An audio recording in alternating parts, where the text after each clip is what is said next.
soon as this thing jump on, we good. Right? Redirecting, and we are live. We are live, fellas, and here we go. Welcome back. It's your boy E Tally with a special interview. But first, let me introduce my partner in crime. Mad Dog 2020, proud supporter of Super Sports Media. Thank you, Michael.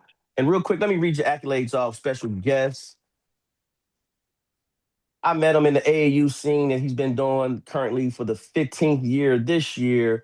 But his resume is really, really nice. One, he's from San Antonio, graduate of Sam Houston, did 10 years coaching in the high school ranks there at JP2. Now he's 3 years removed and doing the college thing. And he is the assistant coach of Texas A&M, San Antonio. And we have Coach Forrest Blackwell. What's going on, Coach? Man, I'm doing all right. Did I Glad to miss be here. anything? Did I miss anything? Nah, you hit everything on the nail. It was solid. That's good Okay, journalism. Good hold journalism on. right there. That's Well, good real quick, journalism. let me add the fact that he's a proud father also, where his daughter is right now playing at the East Central Hornets Yeah, she in the is. Yes, she on the is. JV level, right? Is it Freshman. JV? She a freshman. She a Okay, freshman. okay, She's on my the freshman bad. Yeah, I want squad. to get it Yes, right. sir. Yes, sir. Okay, and she showed she has that clutch factor She already. did. She done it a couple 'Cause I times. saw A that couple proud times. post you did Yeah. there, Daddy. Yeah, a couple times. So she already showed she got that clutch gene, right? Yeah. She showed it a little bit. I can't lie. No non-biased review. She's put that on display a couple times already. Good. That's good. That's good. So real quick, man, before we jump in the interview, how you been, man? What's been up? What's been up Been and going good, on? man. I've just been the college thing, you got the collegiate season going on. We well in the Mhm. conference. We about to spin around and we already spinning the second cycle around already. We got a good win in Hobbs, New Mexico on Thursday against Southwestern. Put us in a nice position to make the conference tournament moving forward, which will be huge. A whole bunch of AAU things going on. I've had 3 different tryouts, right? Middle school, elementary, girls middle school. Gearing up, still going to high school games. Still got my eye on the talent inside San Antonio. Just was at Clemens and Judson the other day, looking at a couple kids, man. So the atmosphere was great. And yeah, man. So it's just been, been basketball as normal, and then plus doing, being a father of 3 at the same time. Yeah. Yes, I ran into you at that game. That was you said it was probably the biggest game in the city that day, and Oh, yeah. Absolutely. Justin found a way to pull that game out. They did. They did. But Man, that atmosphere and that energy, it had me missing it. I ain't. I'm gonna be honest with you. It had me missing hmm it. It had me hmm missing it, man. It's just it's nothing like that. Them rivalries, them district games. Especially when you coming in as either the big dog or the one to beat, the team to beat. Um, just having that type of atmosphere. I definitely miss that. You know what I mean? I don't miss the level of play so much, at times, when bad basketball's on display. Not to say it was that night. right. But that energy and that atmosphere, just the rivalry all in itself, man, it just, it brung some chills back to me. Yeah, that was big. The Judson Rockets found a way to pull that one off. That was a close game for them, to only win by 4. I think it shows the level of play for both teams. And now we know why you were in the building to check that game out, to see the talent in that building was just it's phenomenal, I believe. Yeah, two good coaches, man. 2 solid coaches. Both teams coached well. You got multiple kids that are probably gonna play at the next level on both rosters at some juncture. And so it was a good thing to see. Like I say, it brought a nostalgic feeling back for me that I really enjoyed. I wish the Well, let's schools, jump right. Go ahead. Go ahead, Mike. I'm I wish sorry. the schools would get rid of the field houses and go back to the olden days where you had to go in somebody's backyard and perform with the hostility of that outside environment. I wish they would, Mhm.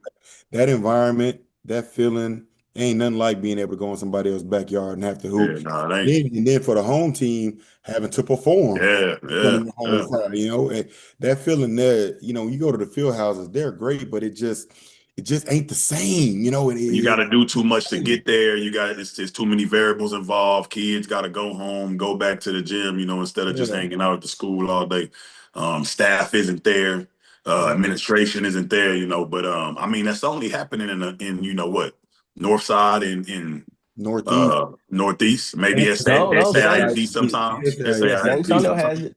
Yeah, they maxing out. They got the kids playing at the Lanier High But see, School.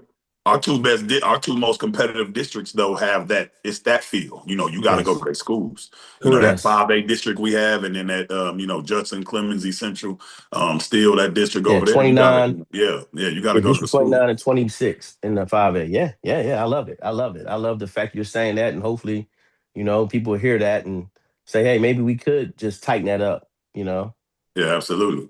And not to throw no shade at the 6A district with Brendan O'Connor and Harlan. I think that's a competitive district. It's just one of the Yeah. teams are Yeah, superior. two through But six. the Two through rest of six. the rest of those games are competitive, man, with O'Connor and Harlan and Warren, battling it out, every other Yeah. night. So Like I said, two it two ain't through bad. six and 2 through 7, two through Yeah, 5 and 6. After that, I mean, yeah, for Brendan's sure. in a league of their own.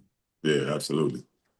Well, I will say I do like the fact that they move their schedule once they do the second part of district to Wednesdays and Saturdays. It allows better basketball to be seen all through the city. I do Hmm. give them kudos. So I'm only going to disagree if they was to go to the home games, they would have to play at home if that happens. But I agree totally with y'all towards I do like the home feeling. But from what I was told, the reason they did that is because it's just so many games, i.e., freshmen, girls and Yeah, boys, yeah, and for then sure. JV. So that's why they did the field houses. So again, I get it. It's not fun, but I'm not gonna lie. When you get those home games, oh man, that I place will. I don't get it because for years, I'm class of 99, and for years, you made it work. You know what I'm I saying? mean, East Central, Judson, and them districts do it. Right. They make it You- work too. They got the and- same But they issue. so no, but they only got set. All right, so think about it. They got 7 teams, right? So um, Somebody gonna be off anyway, so with only having 7 teams, you got to think about it. The North Side and Northeast, due to the sharing of the schools, they got nine. They got nine. It's a 9-team district, But what I'm saying is though, back in the day, there was 6 games a night at the high schools, Yeah, it and don't matter you the had your amount of freshman girls and teams. boys, your JV girls and boys, and your varsities, right? Now they want to do the freshman B team and all of that stuff. Yeah, you got to I get that mean, B team I playing. mean, I get it, but I, I don't know. Back in the day, it worked, and you had all the games at one school, so folk wasn't split. You know what I'm saying? Now, Right, folk right, right, split right, all over the place. It You still know, works now. right, right, right, right. Yeah, that's just the district making money. Being able, build Ding, ding, building ding, gyms, ding, and that's regional game. You get regional games, you get playoff games. ding, You ding, get stuff ding. like Right, that. right, Right, right, right. right, right. Because I'm gonna just take a Johnson and a Reagan, right? That's super duper rivalry, and they got to go to Blossom and play. Man, Mhm. let them kids go deal with the madness at Johnson and madness at Reagan. Let them deal with that hostility. Hey, they packed that place out too, I'm man. trying Oh to tell my you. I'm trying to goodness. tell you. Hey, You got to listen, when you perform. walk You in got to that perform Johnson in it. joint, That's a college environment. that Go in is, somebody's hey, backyard. The student section is waiting for you. that You whole one side just lined up, and you like, where do I sit at? right. I miss that. I miss Yeah. that. Well, look, man, let's jump in these questions, man. I'm gonna be odd, you be even, Mike. I'm And not. so huh? I was playing. I'm not messing with you. You are, you are a very special individual, man. But we all are, so we are in our own little way. But hey, all right, Forrest. Quick question for you. How do you evaluate high school talent beyond the box scores when identifying a potential recruit? Because I know with super sports media, I get a lot of beef, man. People say, hey, it's not just about the points when you identify who the super sports media player of the game is. So how do you just take away the points as far as a player scoring not that many, his hustle plays, his assists and all that, and roll it all into one to a recruit? Physicality is one of the biggest things. Just and what I mean by physicality is I mean body. Your physical attributes, height, length, size, weight, and then your athleticism, right? Those are things that, ain't gonna show up in the box scores on no stat, but those are things that I can look at and I can immediately see if you can be a defender at our level, right? If you can handle punishment at our level, um, if you can handle the ball, if you can handle it down post at our level, on either end, offense or defense. And then you're looking at good habits, winning plays, things that you do to impact winning, right? And those are some of the main things that you want to look out outside of box scores. Because you're absolutely right. The box score don't tell the tale of the tape, and those people that reach out to you and say those things, they're absolutely right. But and it really goes deeper at the college level. One thing that we don't get caught up on a lot of the time is stats because levels vary so much. Competition varies so much. You can have a kid averaging 27, 28 and dominating his district or dominating his competitive level as far as his classification goes. But it's just not a lot of pushback, right? And those numbers become fluffed at a certain point, and those can really hurt your recruitment. Just because of the level you play at versus a guy that's averaging 17, 18, but on a night in, night out basis, he's just seeing a higher level of competition. He's seeing more college bodies, and different things are being thrown at him that could prepare him for college. You know, so outside of the box score, I would say, you know, your physical attributes, right? The good habits you display offensively and defensively, of course, attitude and demeanor, and then just how you impact winning. When you have an off night or whatever your role is, and you have all those other things going for you, do you impact winning when I come watch you and when I turn on the tape? Okay. Thanks, man. Go ahead, Mike. What qualities or habits do you consistently see in high school athletes who successfully actually transition to the next level? Running hard on offense and defense, right? Spitting the floor on offense, whether you rim running, whether you're running out, your outlet and you're running, you're touching corner and you're lifting, creating lanes. Defensively, I'm running back. I'm getting 2 feet in the paint. I'm navigating. I'm finding guys. I'm talking. And talking is a huge thing. As I piggyback to that, talking. If I'm seeing you talking on offense, I'm seeing you talking on defense. I'm watching you talking the huddle. Those things I know are great habits that are going to translate to us, right? Or translate to the college level period. What you do off ball defense, how you look on off ball offense, right? When you don't have the ball in your hand, how you set a screen, how you sprint to the screen, right? How you react to a screen, how you talk through a screen, how you box out, the physical things, stuff that happens in the trenches that, normally isn't talked about or viewed as winning plays, or something that's pretty and good to look at. So those different things right there stand out because at the end of the day, if I know you can run on D, right, and get 2 feet in the paint and navigate and start to talk to your teammates, and I know you can outrun running lanes, create outlet lanes, and I know you can run the rim and seal, and I know you can box out, and I know you can talk through screens and sprint to screens and lay hard screens. I know essentially you're gonna make us a better program at practice, right? I don't necessarily need you to do things that you're doing for your high school in our game yet for a lot of freshmen. We're talking high school kids. But if you can show me you got those habits, I know those habits are going to carry with you. And now you're helping us and helping our program become better because you're doing these things at practice, which is elevating our play, right? And getting others around you better that we need and that are capable of doing, those productive things outside of that, and give to the box score, that are on our team already. So those would be the list of things that I would talk about I love it. Absolutely love it. The intangibles is what I call them. I love it. for sure. All right. I hope this one don't get you in trouble with a lot of debate questions here. I But don't this get in one's my trouble. favorite. Yeah, this is my favorite question right here. Um, how has high school basketball evolved in the recent years, which you had a part of? Mhm. You were part of the high school level now, and you're in the college that you had a part of that impacted and how has it impacted your recruiting approach to kids to where as though now you're a little higher up, so you don't have that direct, hands on as much as you Uh, had it back, a few years ago, 3 4 years to be exact. And how have you seen it to where though, man, overall, kids got to do this better, or where are we at right now as far as our evolvement of level of play, and how has that impacted you recruiting kids? I think it's right now. I would say the biggest evolvement we've made is it's a lot of positionless basketball, right? And that was even happening. I can say that was happening while I was on the high school level. It's not like I'm 20, 30 years removed or anything like that. But I would say since I was in high school and it's just, kind of picking up more and more to where it's just more positionless. So sometimes it gets a little harder to analyze a player and evaluate a player and understand what he can do for you because the high school coach is going to use him in ways that's conducive for the team, right? I may have a 6'5", 6'4" guy who's a finesse player, who's not physical, who can handle the rock a little bit, who can shoot it a little bit.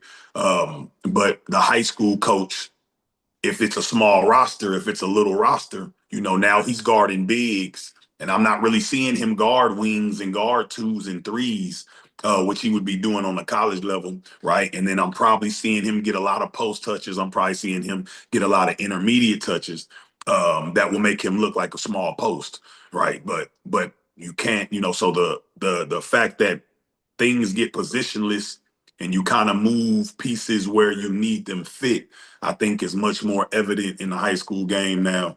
And like I say, it's been there for a while, but it's been trending. It's been trending more and more. And it's a good thing, and it may be a difficult thing. I wouldn't say a bad thing, but it's a difficult thing at times when evaluating. But I think it's a good thing when it comes to being versatile and being able to look at a guy outside of his comfort zone, or being able to look at a guy in multiple avenues while recruiting or analyzing, how he can help you. Yeah, I'm glad you kind of said that because when I was, down in like some of the San Antonio ISD schools, and I was following a few teams there, and of course, they had a 6'2" kid. That 6'2" kid is their center. You know what I'm Uh-huh. saying? So it's Uh-huh. like, but the coach told the kid, I don't mind you dribbling, I don't mind you handling the basket. He told him all the things that he need to hear to let him know I'm trying to make you a basketball player that's well rounded versus just trying to make you a kid to lock you into that pigeonholed position of being a center, which unfortunately you're my biggest kid. I got to use you as a center. Yeah, yeah, But as far as just and then he one of the coaches also from the San Antonio ISD area that pushes the AAU scene. So he's gotcha. like, hey, go play for somebody that's gonna help you be a guard. Because again, I'm unfortunately, man, you go to one of the schools like a Burbank or doggone Lanier or something like that. Hey, man, if you the tallest kid, tag you it. Yeah, Unfortunately. absolutely. So yeah, Absolutely. good stuff. Good stuff. So my next question, it kind of ties into my first question, right? When you visit a high school campus for practice or even a game, what are the first things that you look for with the players' on-court body language, behavior, demeanor? Well, what are you looking for? I know you touched on some of this earlier, but just again, like when you're at practice and games, what are you looking for? What stands Talking and walking. Talking and walking. Talking and walking. Before we get to the skills, before we get to gameplay, it's talking and walking. You know what I mean? If I come in the gym and you the quietest kid in the gym, we got a problem. If I come in the gym and you constantly walking through drills, or your sprints aren't looking like sprints, you're constantly last, walking after drills, walking from in two lines, I already, especially if I'm there, right? If a college coach is there, or you've reached out to me, or you've been on my line, and you've talked to my staff, and you're interested in Tamusa or any college at that point. That's just that's one of the things that I'm going to look at first and foremost: talking and walking. You know what I mean? Talking and walking. You need to be talking and you don't need to be walking. You need to be doing both of those things when any college recruiter walks in the gym. It's amazing you say that. Not just when they in the gym, all the time, because you never know who's in the gym. Absolutely. And like we was at our tournament yesterday as an eighth grader, him and his coach got into it, and he went down to the end of the bench and was turned away from the team and the game and whatnot. And so I said, Coach, you mind if I drop him a line? He's like, man, please do. And I said, young fella, you in the eighth grade. I said, your next couple of years it gets real. I said, Yeah. if somebody in the stands looking at you, they just walked out the gym. I said, go finish being a teammate. It's just one game, man. Kids don't understand that fact, Coach Blackwell. They just don't. Those little things, man, they're so vital. Oh man, they're so vital. That's why I really think sometimes that parents who really want to invest in their child in next level play, they got to find ways to really sit down and talk to next level people, coaches, i.e., and not ask them to recruit their kid, but just ask them what's the requirements to be there. And that's why I think, honestly, man, you're one of the better coaches here. And again, and I don't want to. I'm not trying to throw shade at anybody, please. But I know me and you have a relationship, so of course I ask you to be on a lot and talk with me a lot. And but I think information like this is very important to get out to the parents. Like I get it, hey man, listen, if my kid is playing high school basketball and by sophomore year they are on varsity, I might want to invest in talking to and they're starting. I might want to invest in talking to you, talking to UIW, talking to UTSA, talking to all the schools in this area, OLU, and just to understand better what you guys are looking for. Because you don't get that stuff. You don't get this right here in a lot of Yeah. camps. Yeah. Yeah, for sure. Coaches don't talk to parents. Hey, at camps, you want to talk to the players. Yeah, yeah, y'all kind of sidebar off a little bit, but then you guys need to come up with some kind of seminar way of educating parents at levels of putting them in the best position for their child and their. I see your hand, Mike. I got you, and putting them in the best situation to again because it might not be you recruiting that kid. Yeah. Yeah, for It sure. might be someone else. They might be a D2 or a JUCO Mhm. player. You know what I'm Mhm. saying? But just what you're saying is so important. Go ahead, Mike. What you got? You know, when we're talking to kids in these programs and you get kids that I want to play college, right? And then you ask them their habits, right? I was like, guys, y'all need to talk to a college athlete and find out what a day in the life of a college athlete looks like, because you're not going to be able to adjust that August or that semester. You got to start building them habits now. Like, how can you be a college athlete if you're not living that way now? You Yeah. know, Yeah. those are the things that I tell them. Like, go talk to a college athlete, find out literally what they go through on a daily basis. You know, you can't just flip that switch. It's different. God is different now. Anyway, moving Yeah. on. Shut up now. It is. All right. We're not gonna beat that horse. We beat this horse another episode. But hey, how important is the relationship between them? We talked about this already, offline. So I'm glad, I get to do it on wax. How important is it between you and the high school coaches and having that relationship and making sure that recruiting pipeline is there? Because again, every place you've been so far within the city, man, has been very welcoming. And Mhm. again, seeing that is very, very like that makes me feel good because at the Yeah. same time, we got one that's really looking out for the kids. Yeah. Yeah. To me, it's on the top of the list, right? I may be a little biased. And it's also because of my Mhm. history and my past, right? A lot of guys in my position might not have the the journey or the process that I've been through as far as being on the high school level for 10 years and reaching the level I was able to reach with the program that I coach. But I mean, I went to war with these guys. I was on the sideline with these guys. I had to compete against these guys. I had to game plan for these guys. I had to go out and watch these guys, share film with these guys for years and years, and talk about other teams and help game plan with other coaches and give other notes. And so with that being said, I cherish them relationships like no other when it comes to the coaching world. I try not to steer anybody wrong. I don't give you any BS. I don't try to give you any smoke and mirrors. I try to keep it real as possible. I let you know what my staff is looking for. I let you know what I like versus what my staff likes. And neither is good or bad, but it's just, sometimes it's indifferent. So I have to let that be known to the high school coach and to the high school kid himself and to those parents.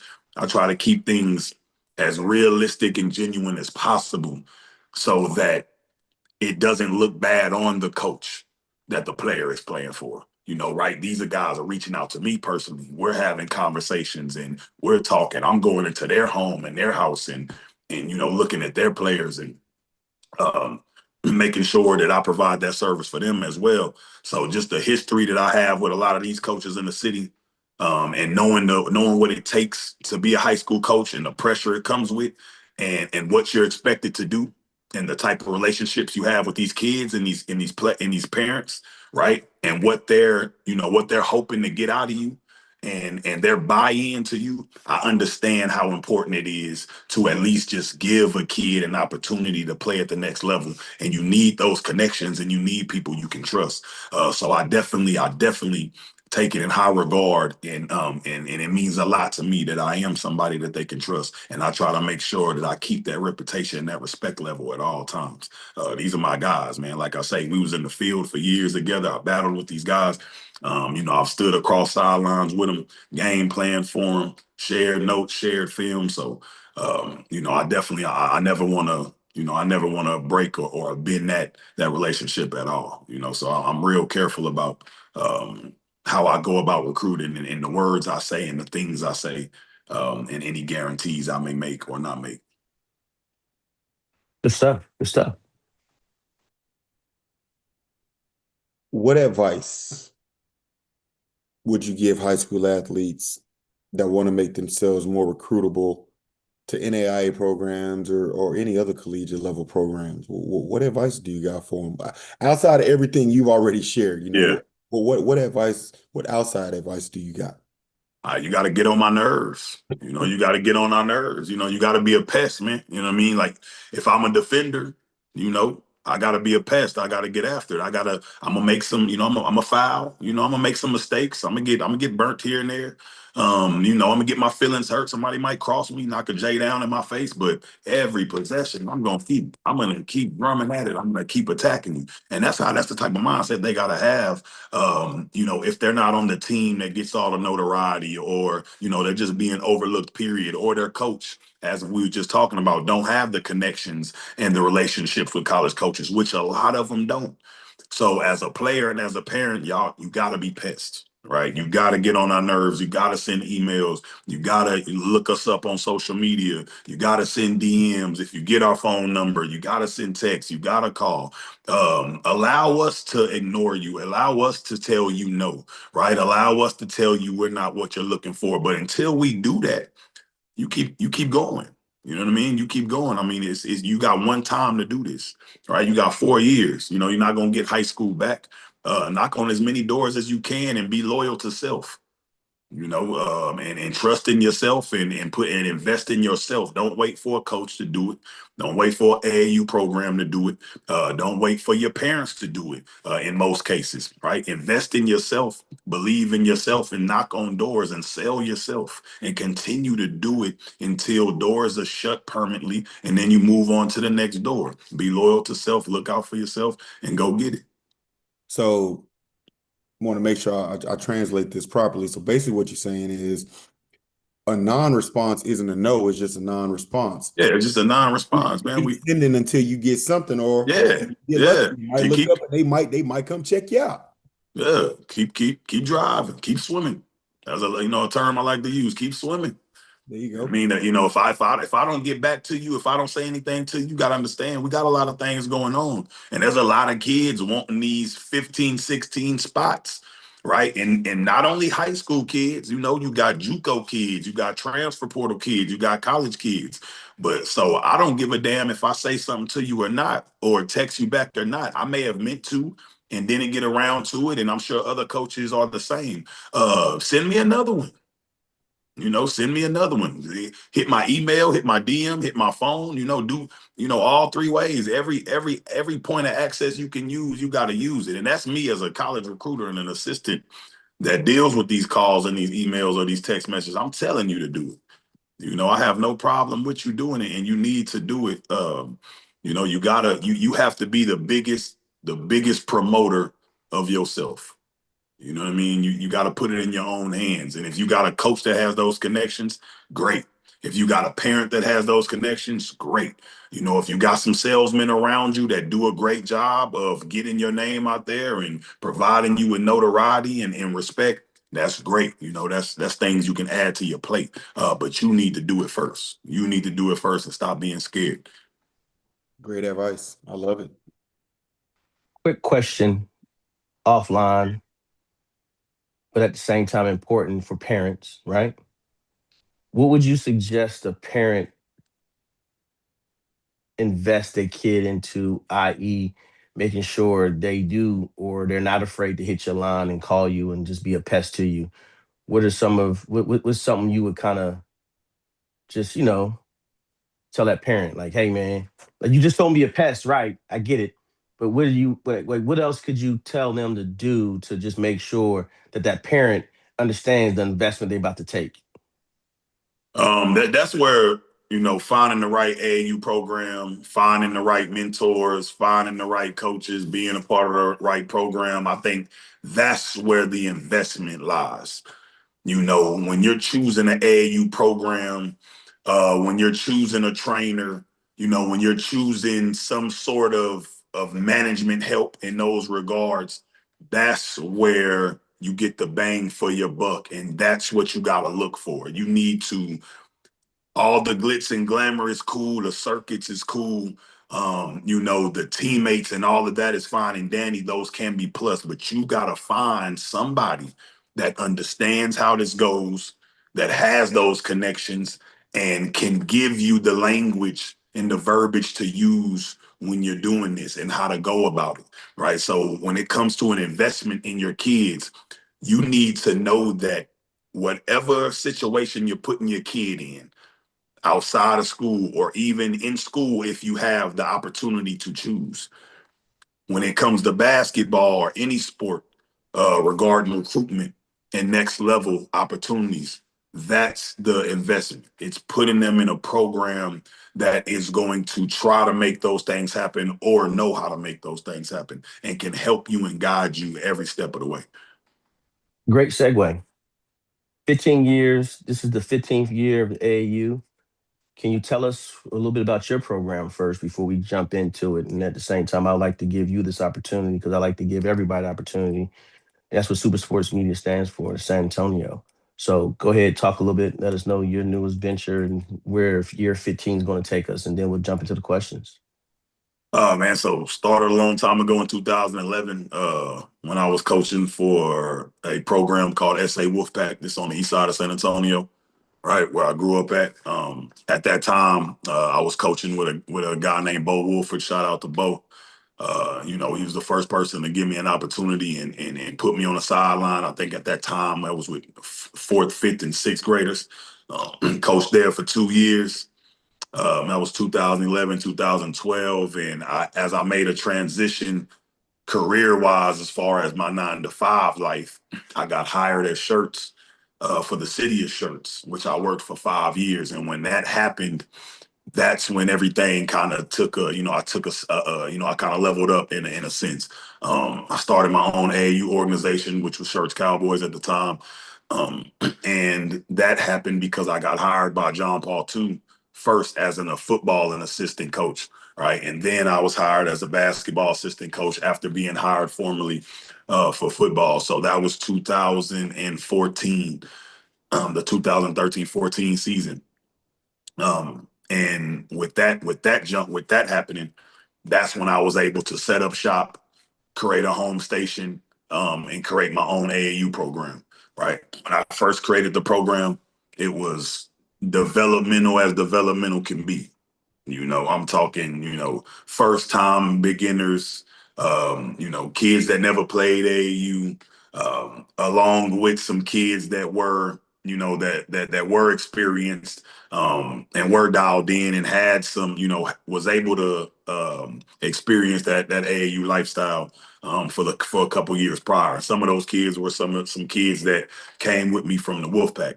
Um, so it was me by myself at the time. I think I started with 3 teams, and started to bring on coaches to help me year by year, one coach here, two coach there.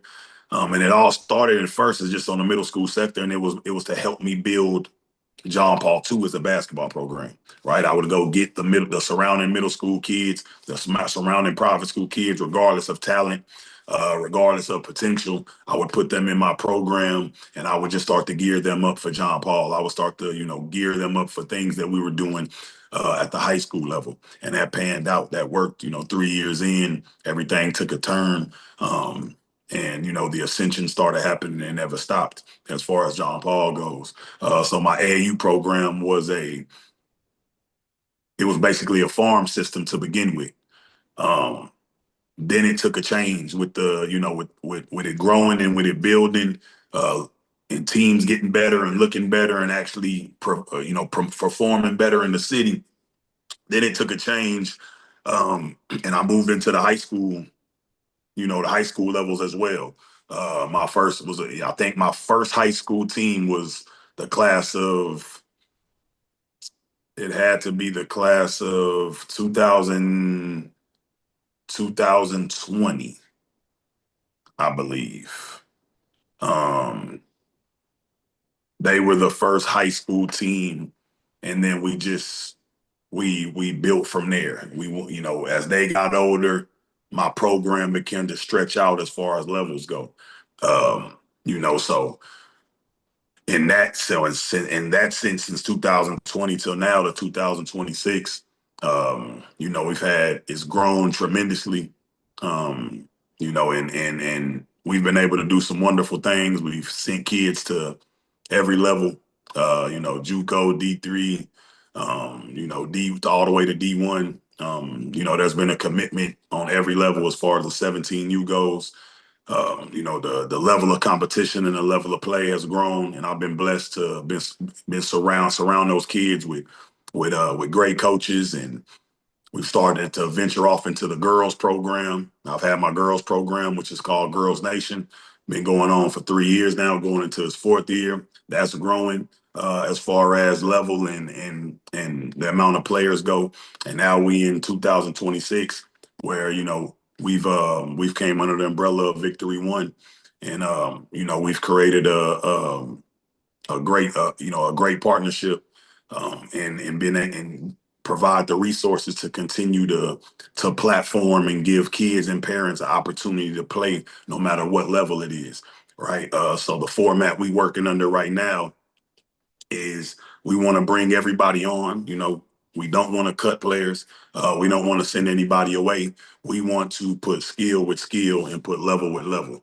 Therefore, the development process and the rate that they develop and the trajectory and the speed that they need to be at when it comes to practices and skills is conducive for the whole team. Nobody's being left behind. Nobody's having to wait for anybody, right? And when you put levels with levels, that means the schedules can be made accordingly and not have to cater to a top end kid or a bottom end kid, right? So it makes the coaching easier. It makes it more possible for you to earn playing time within your respective team, and it gives you a chance to develop at the rate you need to develop at, right? And so right now, with that merger and that partnership, that situation is one that's possible for everybody, whether it's third grade, all the way up to high school, even on the girl side. So that's what we got going right now. Without high school tryouts, without high school girls tryouts, which is both February 22nd, we got 126 kids in the program right now.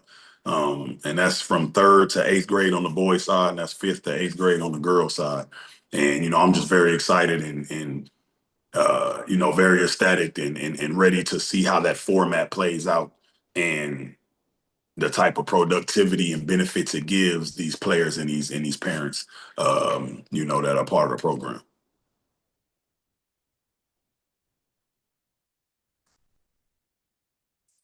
I can't hear you. My bad, my bad. I'm gonna let you speak. I'm sorry. I didn't want to be chiming in and taking the mic from you. That's why I put Yeah, myself on mute. All gotcha. right. So how does AAU competition help you evaluate players differently than traditional high school basketball to where though from the college level to, Mm-hmm. to what you're doing? Go ahead. Because like I spoke on before, sometimes you got kids that are subject to certain environments and certain competition levels in high school, right? Which isn't their fault. It's not their fault their district is the way it is. It's not their fault that they go to a 2A or 3A school that might not play against certain athletes or college material guys, right? Some kids go all high school season without ever being on the court with another college kid. All right. So what AAU does provide is it provides a platform and a space for those kids to prove that they are on a college level or that they can play for you and they can compete against a certain type of kid, a certain type of athlete. And now you get to see how impactful they are regardless of the high school competition they play against. You get to see what it looks like for them when they're on the court with other college ready guys, and that's what a lot of the benefit of AAU is from. And I think you can kind of place that on every level and every kid at every level, that's playing in high school on a certain stage or in a certain district or classification.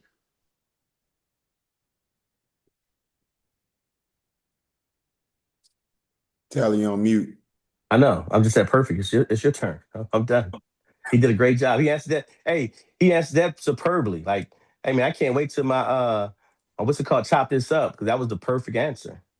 It's gonna be a little long, but hey, hey, I'm gonna have to chop them up, find a way to make sure I get them to fit on my reels. But hey, that was perfect though. I appreciate it. My question Like, for I you, got you. my question for you, Coach. First off, congratulations on uh, your continued leveling up. Right now, you're with Victory and a whole new platform for you. So, congratulations on that avenue and that venue. Right. What are some misconceptions players and parents have about AAU basketball's role in the recruiting process? I think a lot of parents think just because you play AAU, that the recruiting is going to happen immediately, or it's just an automatic platform for you to be recruited. A lot goes into it: right team, right tournaments, right program, right director, like we talked about earlier, those relationships, just being able to navigate your way through a schedule, understanding what tournament brands to be involved in and what tournament brands not to be involved in. There's kids and there's programs out here that a kid can play from ninth grade all the way till 17U, and he'll never play in front of a college coach. He'll never touch a floor or a stage that is being recruited or that is being looked at.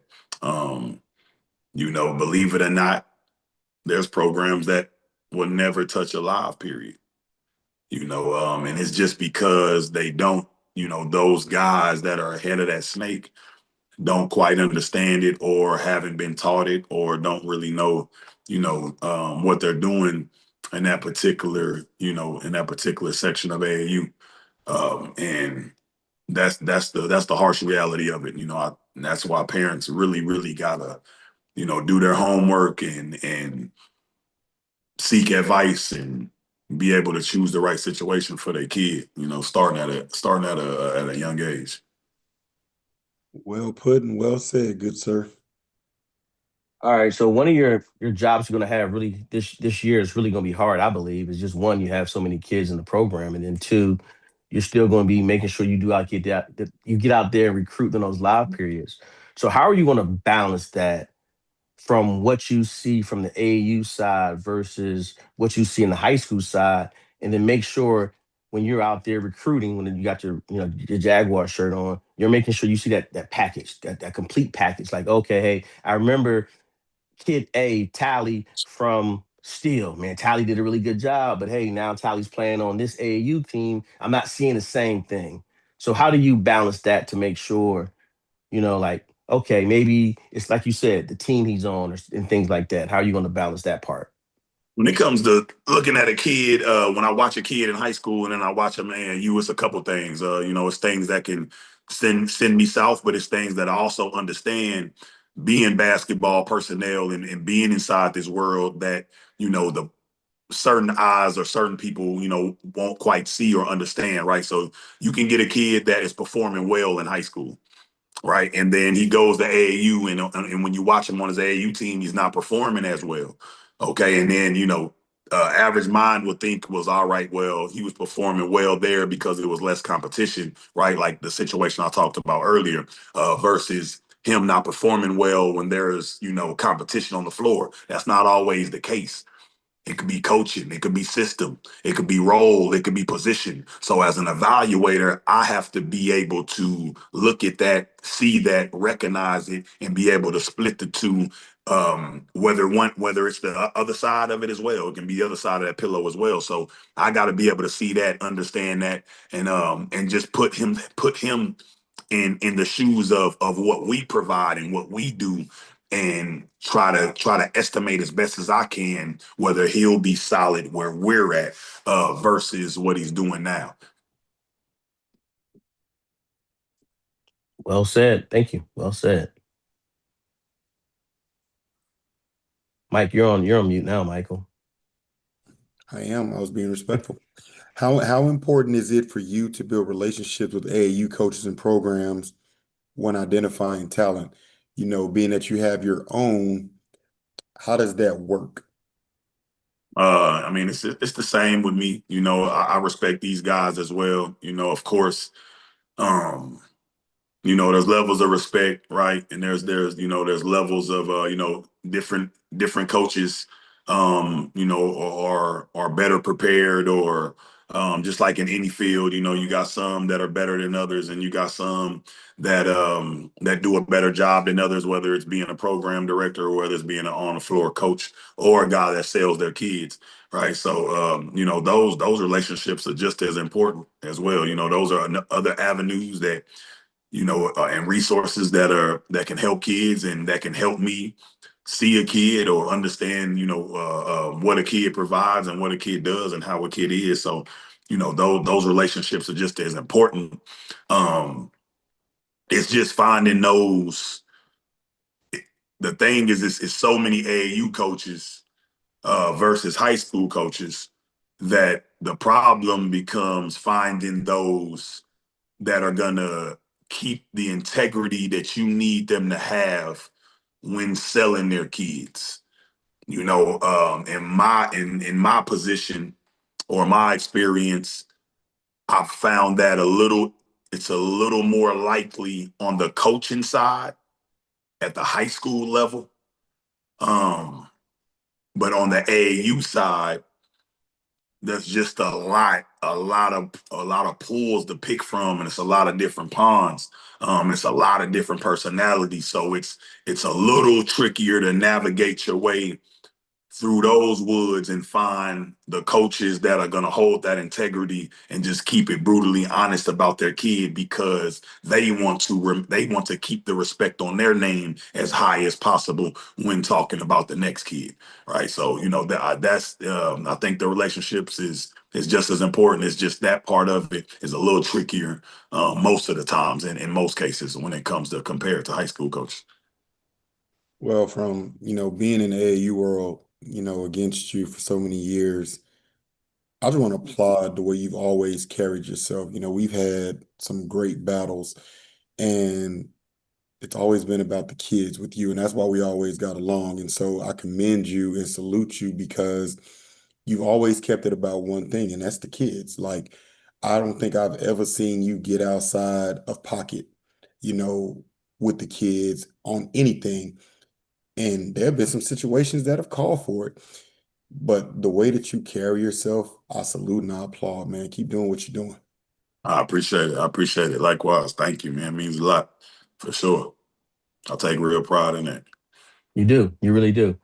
All right.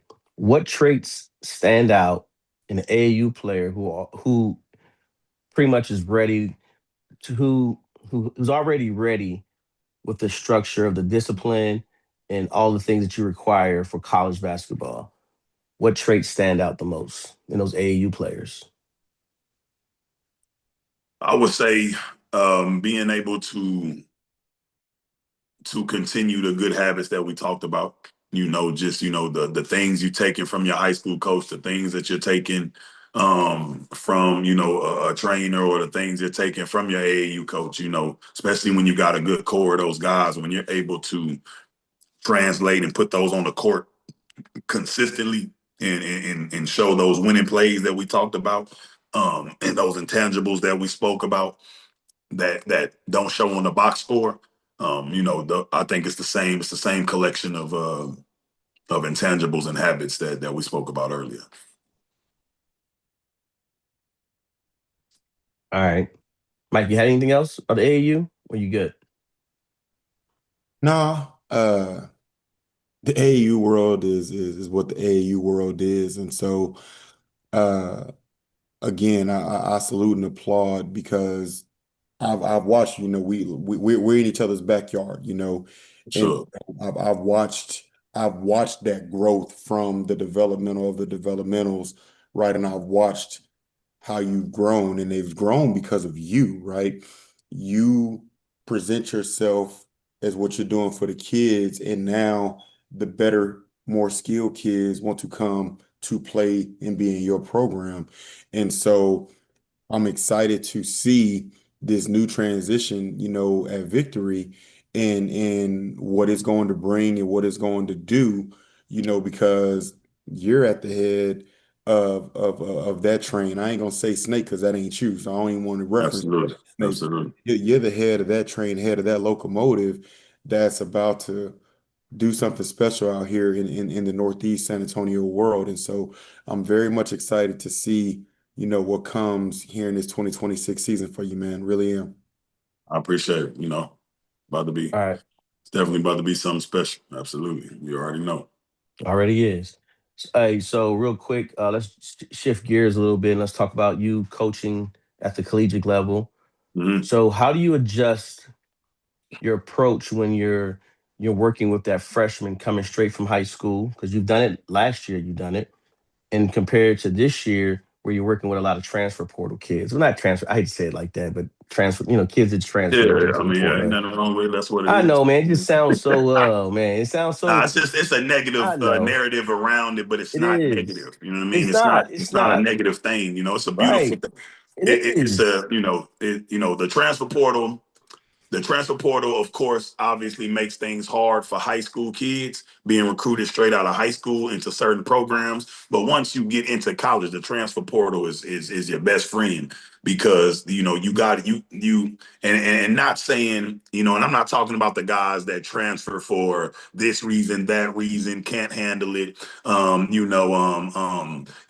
for an out, or just not looking to compete. I'm not talking about those kids in those situations. I'm talking about kids that are overlooked, that have to go to a level that they're much superior than. The transfer portal allows them to find their level. You talking, and then you got kids that may have been overhyped, or maybe got recruited to a level that they're not supposed to be at, so they don't got to suffer and sit the end of the bench. They can go find the Mhm. level that they're actually supposed to be at. So when I say it becomes, your best friend, in a sense, that's what I mean. So I know it's a negative connotation around it, and a feeling around it, but that's what it is. You got transfer portal guys, you got transfers, you got incoming freshmen, and those are the type of athletes we got to deal with. But to answer your question, there's definitely a difference, right? Because there's a different maturation process, especially for the most freshmen that are coming, that may not be ready, or that may need to redshirt, and spend some time in the development chamber, versus the transfer guys. Um, there's a little bit more expectation. You know what I mean? There's a little bit more expectation when it comes to the transfer guys, just because of their history in college, or what they've done in their body of work from their previous school. So it's a little bit more. Um, I would say, in most regards, the leash is a little bit shorter. Expectations are a little bit more, and that would probably be the difference between your transfers and your high school kids. Okay. Okay. That's what's up. Go ahead, Mike. So, what challenges do international players face when transitioning to NAIA basketball, and how do you support that?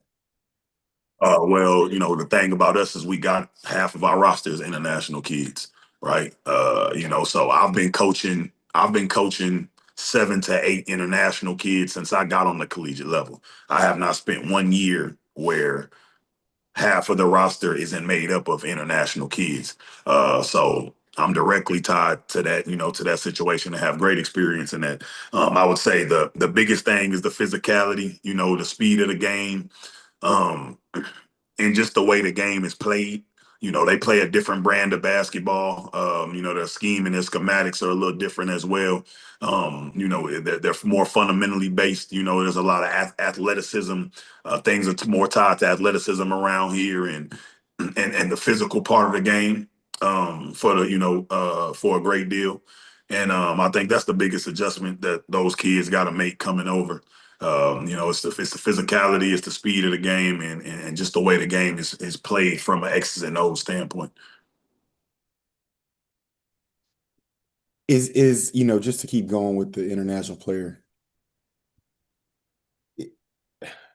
No, you know what? Never mind. Go ahead, Tally. Go ahead. All right.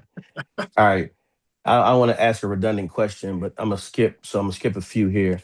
But how do you evaluate whether a transfer portal kid is the right fit for the program beyond just the stats? Like, how are you looking at those guys compared to, are you looking at them the same way you look at the high school kids, or is there a different formula we follow in our Now the program? metric is the same. It's just a little easier because you're watching them play against college guys.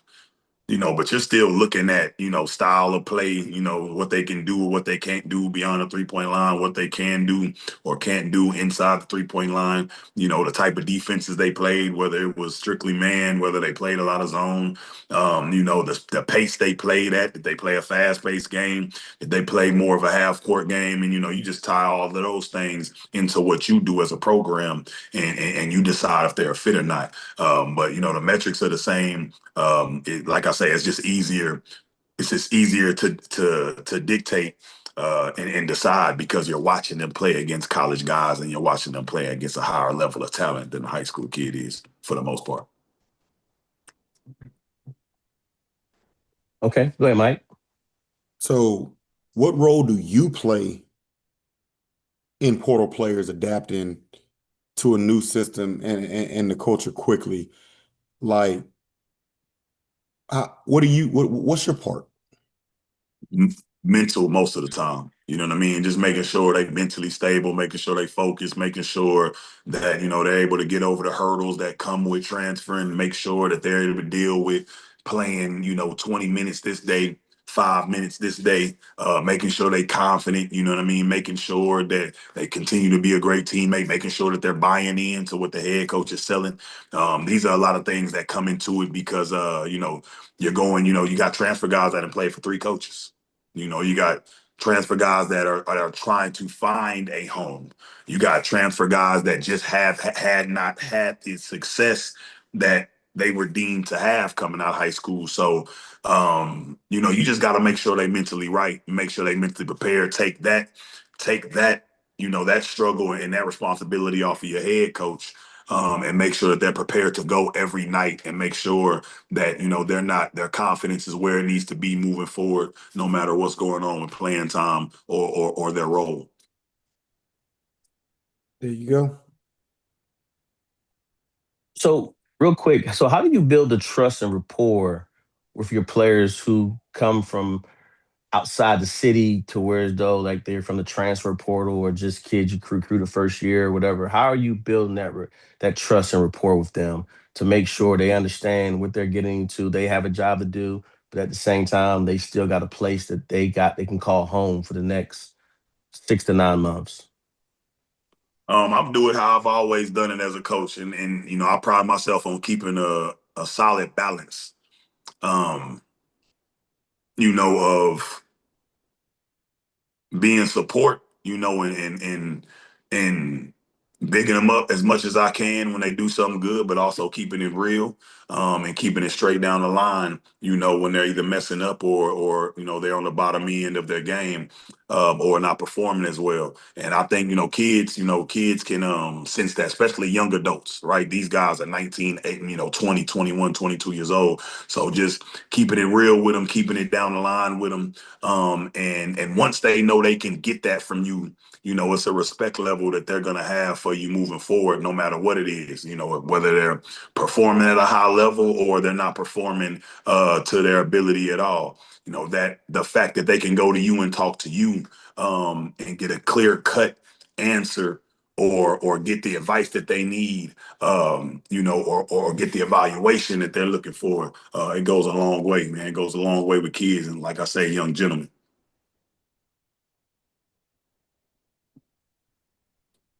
What are some of the biggest developmental gaps that you see in high school players entering the college game today? I know what I think one of them is. I know you're probably gonna say it's that good old P word, but what's some of the biggest gaps that you see? The development is, I would say, it's a couple of different things, but if I was to point out, probably the biggest, outside of the physicality, right? I think, that's first and foremost. It's just the way they think the game, because you're going into a new game. You're going into a game with a shot clock, first and foremost, right? And then you're going into a game where, you are playing against, better bodies and more physical players and even bigger players. The paint becomes bigger. The kids around the rim become bigger. So it's just thinking the game through and having the ability to translate your game into winning plays. And that a lot of comes with IQ, right? Just understanding how you can impact the game. I think high school players, they don't quite know that yet, because of whatever system they've come from or the role that they had, right? You got a roster of 15 guys that were probably the number one or number two on their roster.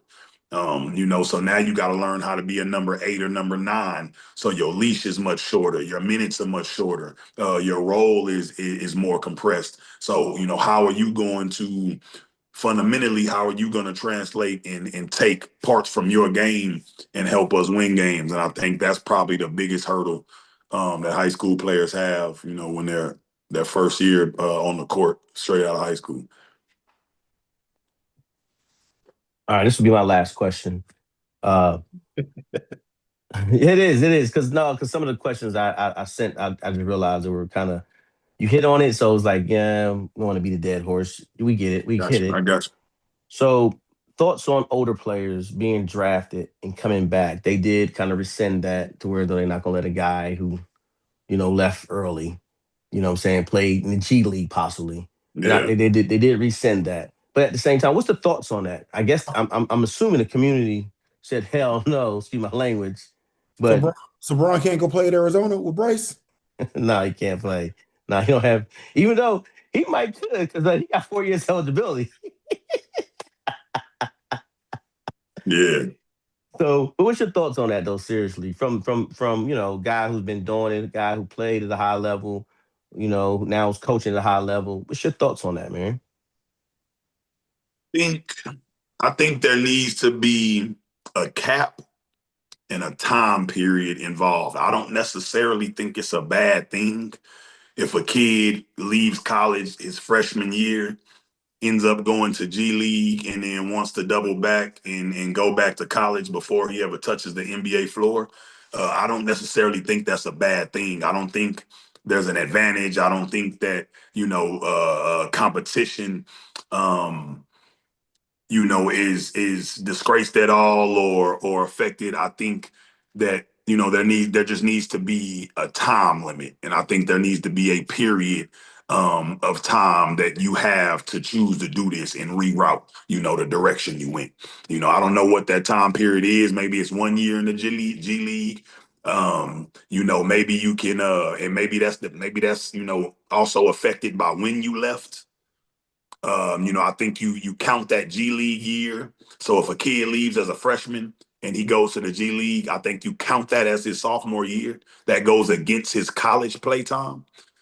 So if you leave for 2 years, you can only come back as a senior, something like that, man. I think it got to be something around them lines. I think there definitely has to be some structure to it. I think there has to be a timeline to it. And I definitely think there has to be a cap to, what a kid can do or when a kid can come back that's already played in the G League or maybe overseas somewhere after leaving college early. All I'm gonna say is blame it all on COVID, man. Yeah, but that's the thing too. It's like it's you got guys in college that are 5 year, 6 year guys. You know No, what I mean? 7. You So can say it. It's 7. yeah. That's So 7. Yeah, especially it's at the 7 highest years. level, especially Yeah. at the highest level. So I don't necessarily think it's a horrible thing or it's a bad thing. I think it just needs to be governed properly.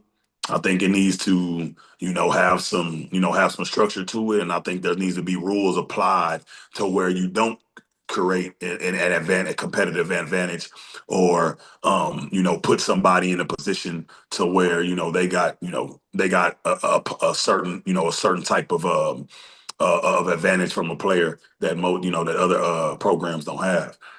So that's, Well, that's what I feel about it. a way too, just something to think about to add to that. If you want to put a cap on it, right? You should Yeah. only be allowed to have a certain number to come back to. Yeah, You yeah, know what I'm yeah. saying? However we So, gotta govern it, I just think it needs to be governed properly. But I don't necessarily see nothing wrong with a kid. Kid made a mistake. He left early. And then mm-hmm, at the same time, what about the academic side, man? You know what I mean? The kids going back to school. mm-hmm. Let's not lose sight of that. Let's not lose Yeah, sight of that. The kid is going back to school. He right. figures he made a mistake on the athletic part when it comes to basketball. He's been in the G League for a year. He wants to go back to school. He wants to finish his degree, and he's going to play basketball for the remainder of the time that we allow him to play. So I don't think it's a horrible thing. I just think it needs to be governed, and there needs Correct. to be limitations to when and who can do it. Got it. Got I it. Go salute ahead, Mike. response. That response, I feel the same way about the portal, right? The portal is not a bad thing, but there's got to be some regulation. Like for me, like I'll use you, right? If Tamusa recruits a kid and that whole staff is still there, like and you want to leave, you should have to sit out. Like you chose that staff, you chose that school. Now you want to leave because they promised you 18 minutes and you got 16:40, right? And you want to leave. There should be some regulation to limit just the I'm going to the portal. You got kids going into the portal at halftime of doggone playoff games, man. Something's got to be done. Like you said, there's got to be some kind of regulation, some kind of structure to where the right kids are in the portal for the right reasons, because unfortunately it's trickling down to your AAU world. How do we answer some of these questions to these parents when the big stage NCAA is allowing it? How do we regulate that? And so I'm with you. Structure and regulations it's gotta happen up there. I'm with it. Not a bad idea. Just gotta regulate it, man. I'm Yeah, with you. it just got to be regulated, and I think that's totally fine, just as long as it got rules and limitations behind it. So I got one last question for you, then we'll get up out of here. And you kind of already answered it. What are your thoughts on the older players, you know, being drafted and having eligibility? You know, not the ones that went to the G League, but just the older players. What are your thoughts on the old guys, coming back to school for eligibility? So you mean as far as you mean guys that have been in school a while? You know what? No, let's say there's a 27-year-old, Uh-huh. maybe he didn't cut it, coming right out. Okay, got you. You talking about guys that are coming back to school at 27, 28 that haven't done any time in college. Anything, right. Now Yeah. they real grown men. They Yeah, have yeah, no yeah. time, they have no time used, but now they're ready for that life. What's your thoughts on that? Man, I don't have no problem with it. We played against. I've I've coached against the same kid for the last 3 years, Gibson. He's at Xavier now. Yeah, so he was at Suno in New Orleans for 2 years, and now he's at Xavier. And with me, I mean, who am I to, who am I to tell you, when you're mature enough to play basketball, when your body's mature enough to play college ball? Who am I to tell you, just because you're too old or whatever age you are, that you can't pursue your dream and try to make an impact at a program? And again, like get your education. You know what I mean? Like these are still academic institutes, So if a 27-year-old, 28, 30-year-old, they want to play college ball and they physically fit enough to do it, no matter what sport, and they want to go get a college education to further their life or to reach any goals they have, so be it. I have absolutely no problem with it. Mac Jenkins, hey, you heard it first, Mac Jenkins. It's available. You know what Still I'm trying to saying? Like, get it. I ain't got no problem with it. I have no problem with it. We got those guys in our open runs. We got those guys that, they come and try out. So if you can play, you can play. I don't care about your age at that point. There you go. Well, hey man, once again, thank you for taking this time and sitting down with us and just kind of going over some things of the levels and the lanes that people could possibly take, and just seeing how things are done from the collegiate side down to the high school side to the AAU side. And you do are one of the subject matter experts that do have the knowledge on all three. So I think one great conversation. Again, thank you. Just always willing to give back to the city, man. It's important. Your flowers, as far as your new position you are with over there with Victory Sports Center. That's really big. That's really huge, and you're going to make a huge impact on what we're doing here in the city from the basketball side to get better. And I think we need that. We need that. So, flowers to you, brother. Absolutely. Absolutely. So go ahead and sign off with something. Give us a final thought from yourself, man. Me and Mike always drop those nuggets. We're gonna let you go ahead and it's just show. It's just show for the next however ever minutes you talk. Go ahead, bro. You got Nah, a man, I final won't be thought. long, man. I just want to, commend the city of San Antonio for, and all of our coaches and all of our players that continue to strive and make this city, stand out and look good and be able to, put on quality basketball, man, and represent our city in a way that's formidable and respectable. I got a lot of love for the city. And I'm gonna continue to do everything I can on my end, as you just talked about, whether it's AAU, whether it's high school, whether it's on this college front, to make sure that we improve in whatever fashion, and to make sure that our kids and our coaches get as many opportunities as others do. And that's my goal. Anytime I'm in a gym, anytime I'm on a court, or anytime I got my hands in anything involving basketball. So yeah, man, that would be my last drop. That's what I want to get out to the city. Well, thank you Pleasure, again. Go ahead, pleasure, Mike. Absolutely. pleasure, and privilege just being able to just chop it up with you, man, and talk good hoops, man. Talk about life. Appreciate you. Not for sure, man. Hey, hey, What's I'm up? throwing a curveball. Who you got today? Denver or New Ooh. England? Who you got? Oh man. So interesting fact: Sean Payton 17-5 with backup quarterbacks. 17-5 with backup quarterbacks. All right, Okay. Stidham was the number one dual threat quarterback coming out of high school. Stidham played for him. I don't know if you knew this, but Stidham played for him over in New Orleans already. Uh-huh. So, Yeah. so So people don't know that. People don't know that fact about it. then When you're Drew in Brees was Denver. out. Then you're in Mm-hmm. Denver, Mm-hmm. Mile right? high. Defense is extraordinary. You probably Okay. got the number one cornerback in the nation. I mean, you got the Okay. number one quarterback in the cornerback in the league, Okay. right? Man, it's tough, but I would say, if I was a betting man, if I was in All right. Vegas, I All right. would I would I would have New England on a parlay, Okay. but I Okay. You're would bet Denver by itself. I would all take the right. money. I would take the money line on Denver by itself. Um, so that's how I would answer that question. But then I'm going with the Rams in the NFC. Some's telling me to go Rams. I Some's just telling me think to go Matthew Stafford. Rams. From the beginning of the playoffs, I just feel Right? like Matthew Stafford is the best quarterback in the league right now with Patrick Right? Mahomes sideline, right? And I just think that I just always have to go with that. You know what I mean? When everything is tight and there's a lot of unknowns, Right. when you look at the other quarterbacks in the league, I think Stafford's about to get his second one and take All a right. might win MVP and take a leap in that quarterback all time stratosphere. All I right. think So that's real about to happen quick, tonight. your Super Bowl, you have Denver versus the Rams in the Super Bowl, with the Rams winning, with Matthew Stafford going forward and becoming the MVP and snagging his second Super Bowl victory, correct? Yeah, that's what I got. All That's right, what I'm gonna bet, go bet, with. bet, That's bet, what I'm bet. gonna go with. Hey man, well again, I appreciate your time. Again, this was great. This was awesome. I love to have you on again and again and again. So let's do something Absolutely. right before when you finish season as you jumping and diving into your AAU stuff. Got it? Absolutely.